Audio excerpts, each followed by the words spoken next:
Bonjour, my name is Philippe Girard. I am a professor in the history department at McNeese State University. And I'm Amber Hale. I'm from the biology department at McNeese. Welcome to Your Grandma Rocks, where we explore the lives of famous women in history. Welcome and bienvenue à nos amis francophones. Vous écoutez la radio de l'Université McNeese.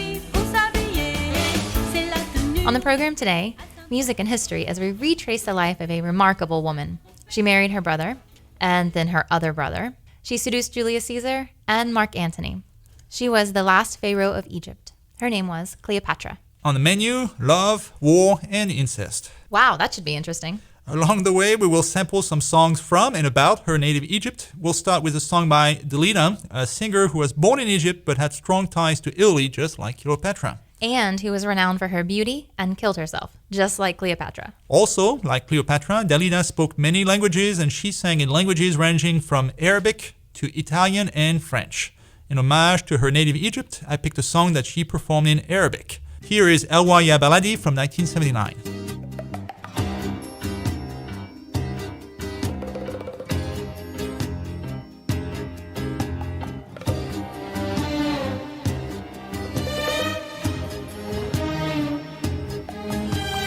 كلمة حلوة وكلمتين حلوة يا بلدي غنوة حلوة وغنوتين حلوة يا بلدي أملي دايما كان يا بلدي إني أرجع لك يا بلدي وأفضل دايما جنبك على طول وذكريات كل اللي فات فاكرة يا بلدي قلبي مليان بحكايات فاكرة يا بلدي أول حب كان في بلدي مش ممكن أنساه يا بلدي فين أيام زمان قبل الوداع كنا بنقول إن الفراق ده مستحيل وكل دمعة على الخد كانت بتسيل مليانة الأمل إن إحنا نبقى موجودين في بحر الحب على الشطين كلمة حلوة وكلمتين حلوة يا بلدي غنوة حلوة وغنوتين حلوة يا بلدي فين حبيب القلب يا بلدي كان بعيد عني يا بلدي وكل ما بغني بفكر فيه قولي يا حبيبي انت سايبني ورايح فين اجمل لحن ده هنغني احنا الاتنين يا محلى كلمة بلدي في غنوة بين سطرين يا ليل يا عين يا عين يا ليل يا ليل يا ليل ليلي كلمة حلوة وكلمتين حلوة يا بلدي غنوة حلوة وغنوتين قمر يا بلدي أملي دايما كان يا بلدي إني أرجع لك يا بلدي وأفضل دايما جنبك على طول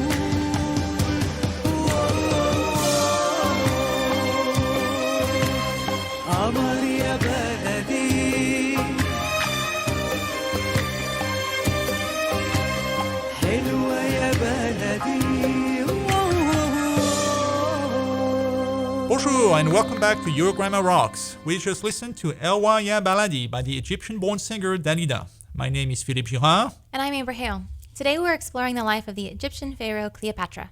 She was born in Egypt and she ruled Egypt, but she was really Greek by ancestry and culture. She belonged to the dynasty of the Ptolemies, which went back to the conquest of Egypt by Alexander the Great. She lived most of her life in Alexandria, a city named after the Greek conqueror. The dynasty of the Ptolemies dated back to the 4th century BC, but it remained very Greek despite the passage of time. By the time Cleopatra was born in 69 BC, family members still spoke Greek among themselves despite several centuries. How did they manage to remain so distinct after all that time? One reason was consanguinity.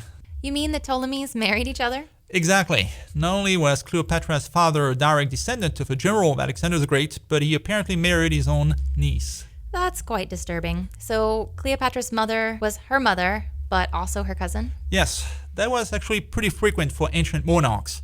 Many of them claimed to be gods, so they didn't want to dilute their bloodline with the blood of mere mortals. Clearly, we are dealing with ancient societies that live by very different moral codes from ours. When did you say she was born? 69 BC. So, right in the days when the Roman Empire dominated the Mediterranean. In fact, Cleopatra's father, Ptolemy XII, had regained his throne with the help of a Roman army. We're going to see a lot of that Roman meddling in Egyptian affairs today. Rome is on the up and up, whereas Egypt was well past its glory days, so Rome often got involved in Egypt. You're right, especially since Egypt was a major producer of grain and Rome depended on their crops to feed the Roman populace. And you've got to keep that Roman populace happy. Bread and games, am I right? Right, when Cleopatra turned 14, her father named her co-regent of Egypt. That's interesting. I assume that it was unusual for women to rule as pharaohs. Unusual but not unprecedented. Several women have served as pharaoh of Egypt in the past, though technically they often bore the title of co-regent with a male relative. The most famous was Hatshepsut. I'm thinking of doing a show about her. So what happened when her father died? Cleopatra became pharaoh on her own then? That would have been too simple. She was 18 by then, but remember that Egyptians prefer to have a man in charge, at least on paper. So she had to share the throne with her husband, Ptolemy XIII. Please tell me they were not related. Sorry, he was her brother. Yuck. How old? Just 10. Yuck. I really need to take a break from this. Do you have a happy song in store for us, I hope? One that does not involve marrying your 10-year-old brother? I've got just the one. It's called Alexandrie Alexandra. It's a favorite party song in France, very upbeat. It's about the city of Alexandria where Cleopatra lived, but the lyrics are nonsensical, so you don't have to worry about anything too risque from that French song.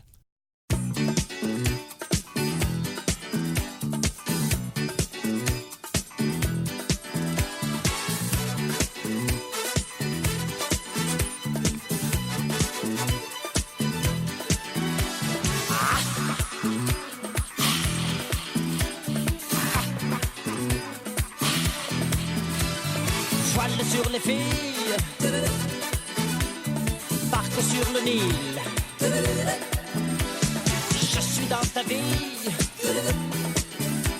je suis dans tes bras.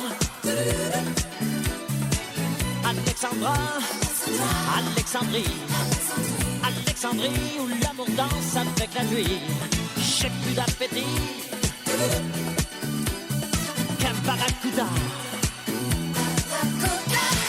Je boirai tout le Nil si tu ne me retiens pas. Je boirai tout le Nil si tu ne me retiens pas. Alexandrie, Alexandra, Alexandrie où l'amour danse au fond des draps. Ce soir j'ai de la fièvre et toi tu meurs de froid.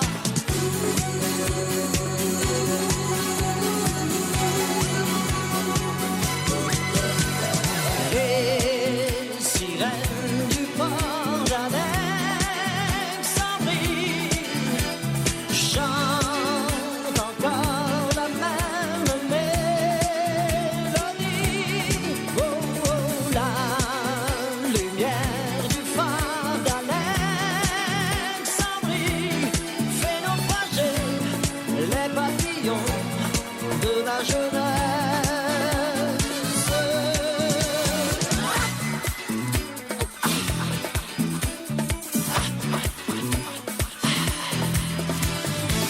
Sur les filles et partout sur le Nil.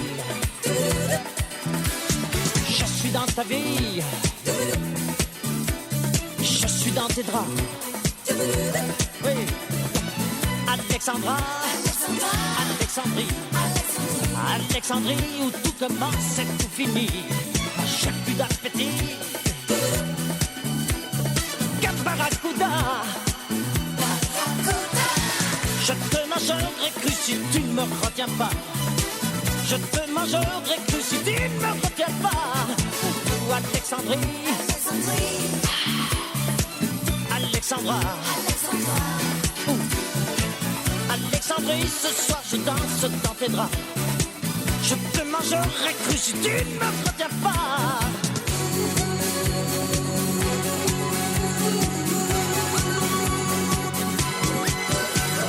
Les sirènes du port d'Alexandrie chantent encore la même mélodie. Oh, la lumière du phare d'Alexandrie fait naufrager les papillons de ma jeunesse.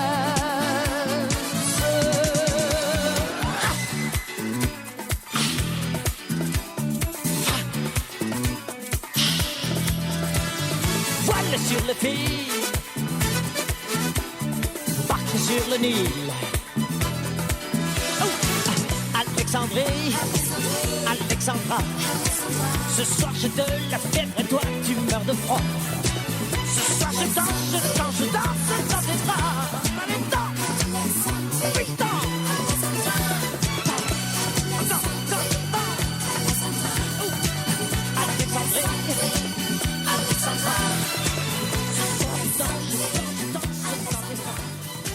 Welcome back. I'm Amber Hale, co-host of Your Grandma Rocks, your favorite women's history show on KBYS. Et je suis Philippe Girard. We just listened to the song Alexandrie Alexandra by Claude François. Vous écoutez la radio de l'Université McNeese. Before our musical break, we retrace the lives of Cleopatra up until the point where she became pharaoh of Egypt alongside her husband, And brother. Ptolemy the 13th. The two did not get along because Cleopatra was already 18 by then, tried to upstage her much younger husband. She ruled the country on her own and even put her portrait on coins as if she were the sole ruler of Egypt. That led to a civil war in which Cleopatra's brother managed to chase her from Alexandria. That was not the only civil war going on at the time. In Italy, Caesar and Pompey were also locked in a brutal war for the control of Rome. Pompey got the worst of it and tried to find refuge in Alexandria. But as soon as he arrived there, Ptolemy the 13th had him beheaded in the hope that this would make Caesar happy. And that was a bad idea. When Caesar showed up in Alexandria a few days later, he was furious when he learned that Ptolemy the 13th had executed Pompey. Wait, I thought that Caesar was at war with Pompey. He was, but Pompey was a former consul of Rome and a Roman citizen. And Caesar could not let the boy pharaoh of a client state insult Rome like that. It was a matter of national honor. At least that gave Cleopatra an opening. Now her brother was in trouble with the Romans. Exactly. She figured that she could use Caesar to get her throne back. So she snuck into the palace of Caesar in Alexandria by hiding inside a rolled-up carpet. And ta-da, she appeared right in his private apartments. She really knew how to make an entrance. She was also 21, whereas Caesar was already 59. Not surprisingly, he was immediately attracted to her. Despite the age difference, they definitely clicked. Exactly 9 months later, she gave birth to a son whom she named Caesarion, which means Little Caesar. Who was not born by C-section as far as we know? No, they did not know about germs and antibiotics, so a cesarean section would have been a death sentence. Cleopatra's strategy worked. Caesar put her back on the throne of Egypt. And what about her brother/husband? He was drowned in the Nile River. Wow, they weren't kidding around back then. Time for another song? Sure, a lot of blood and gore today, so we will lighten up the mood with a mad little piece about the Nile River. It's called Night Boat to Cairo.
Bonjour à tous, and welcome back to Your Grandma Rocks on KBYS. This was Night Boat to Cairo by Madness. Je suis Philippe Girard. And I'm Amber Hale. Tonight we're recovering the life of Cleopatra, who regained the throne of Egypt with the help of her lover, Julius Caesar. In the process, she arranged for the murder of her brother and husband, Ptolemy XIII.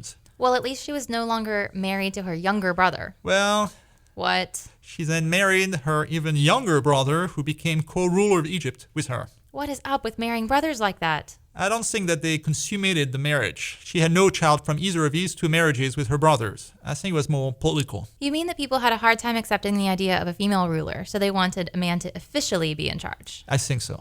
What about Caesar? Didn't he and Cleopatra have a child together? That's what she said.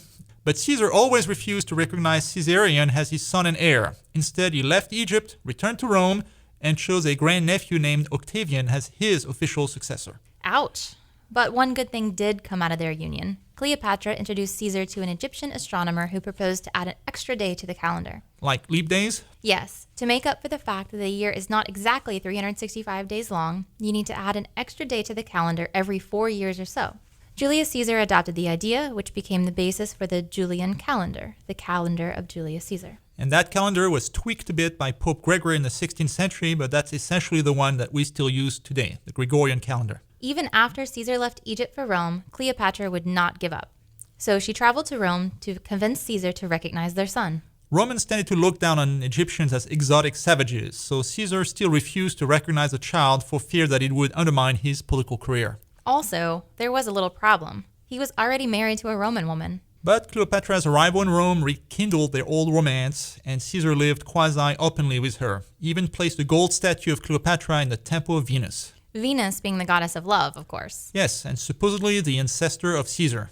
Oh, he claimed to be a god too? Why not? But even gods are mortal. In 44 BC, Caesar was assassinated by political rivals in the Senate in Rome. Without her protector, Cleopatra had to flee the city. But she left behind one legacy. Many Roman women copied her exotic hairstyle and jewelry, and the Egyptian look became the latest craze in Rome. Some art historians have even mistakenly assumed that several statues from that era depict Cleopatra, when in fact, they were just Roman women who had copied her style and looked just like her. After Caesar's death, Cleopatra headed back to Egypt. Time for another song? Yes, walk like an Egyptian. I knew that would come up at some point.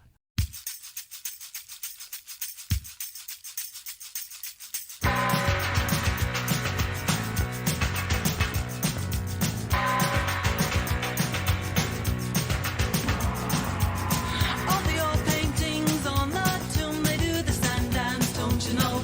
If they move too quick, they're falling down like a domino. All the buzz are men by the Nile, they got the money on a bet. Gold crocodiles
walk like an Egyptian.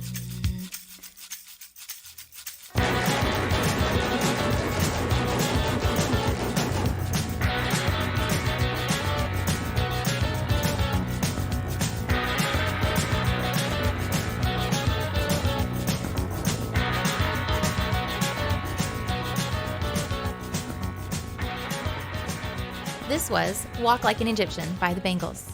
You're listening to Your Grandma Rocks. I'm Amber Hale. Et je suis Philippe Girard. Today we are retracing the life of Cleopatra, Queen of Egypt and mother of Caesar's child, Caesarion. After Caesar's assassination in 44 BC, Cleopatra returned to Egypt to get back on the throne. She was supposed to rule jointly with her brother and husband Ptolemy XIV, but he died of poison right after she came back. How convenient. She didn't have anything to do with his death, of course. No, of course not. After the death of Caesar, the Roman Empire again plunged into civil war. Cleopatra was dependent on Roman support to remain in power, so she had to be very careful when choosing a side. She decided to support one of the old friends of Caesar, Mark Antony, and so she headed out to the city of Tarsus to meet him. Tarsus would be in Turkey today. By then, she was in the prime of her life. There's actually some debate on whether she was beautiful or not. In some portraits, she has a strong nose and harsh features, but maybe she did that on purpose to appear more masculine and overcome gender discrimination. We saw that with another African queen, Njinga of Angola, who dressed as a man. At any rate, she was famous for her brains, not just her looks. She spoke many languages, knew mathematics and philosophy, and according to the Greek historian Plutarch, she had an irresistible charm. She had already seduced Caesar by sneaking into his apartments, hidden inside a carpet.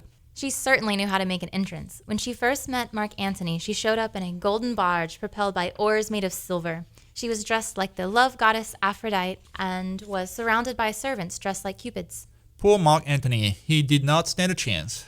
He fell madly in love and moved in with her permanently in Alexandria. He was already married to a Roman woman, but that did not stop him from marrying again to Cleopatra, and they had 3 kids together.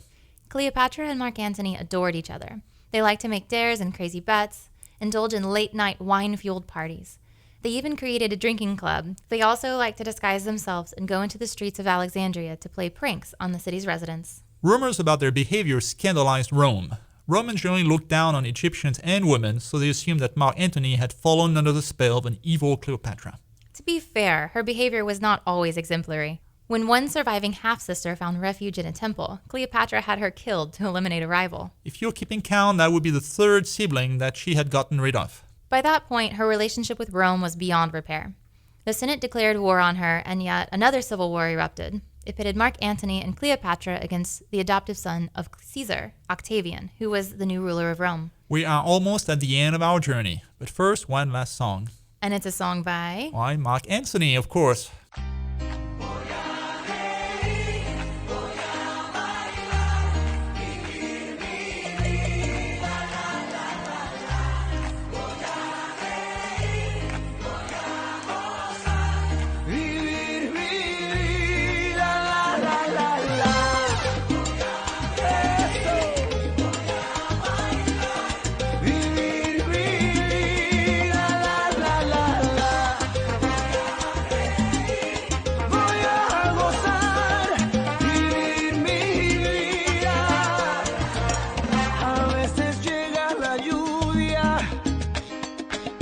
Para limpiar las heridas, a veces solo una gota puede vencer la sequía.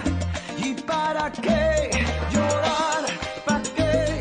Si duele una pena, se olvida. ¿Y para qué sufrir? ¿Para qué? Si hacías la vida, hay que vivir.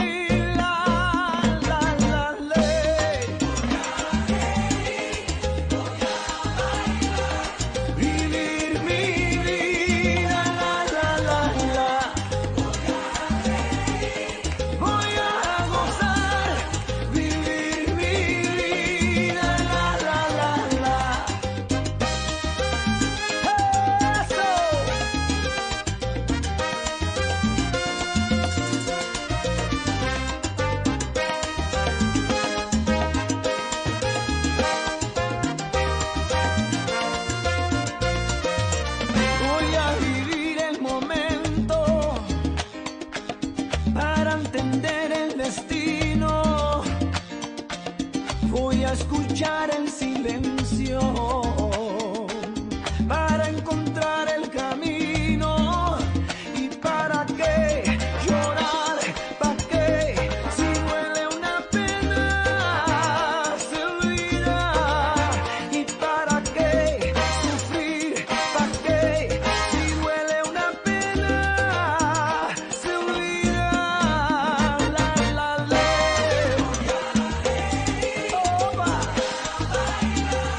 Vivir, vivir, la, la, la, la. Voy a reír, voy a gozar. Vivir mi vida, la, la, la, la. Mi gente.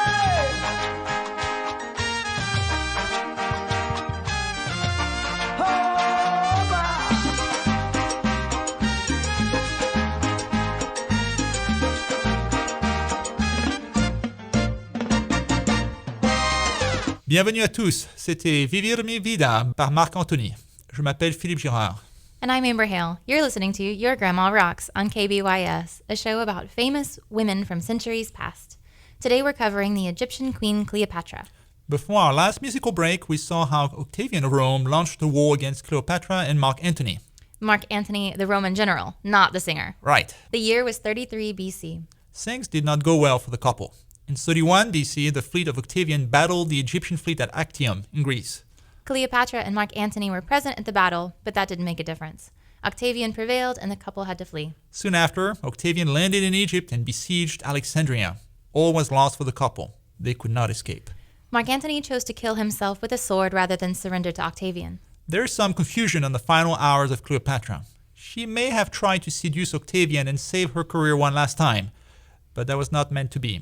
Instead, she killed herself. According to the tradition, she got herself bitten by an Egyptian cobra. And so it ended the life of Cleopatra, Queen of Egypt, in the year 30 BC. She had had a son with Caesarion, but Octavian got him killed. Her other 3 children by Mark Antony were taken to Rome, and so they never got to reign as pharaohs either.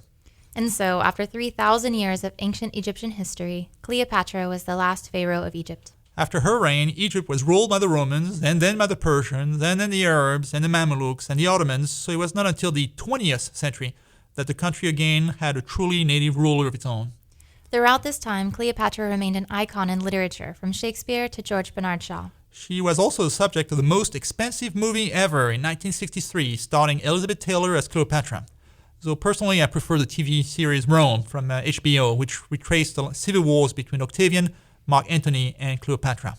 What a life. We're so glad we could share it with you. Quelle vie incroyable en effet. This program was funded by a Juliet Hardner Grant for Women in the Humanities.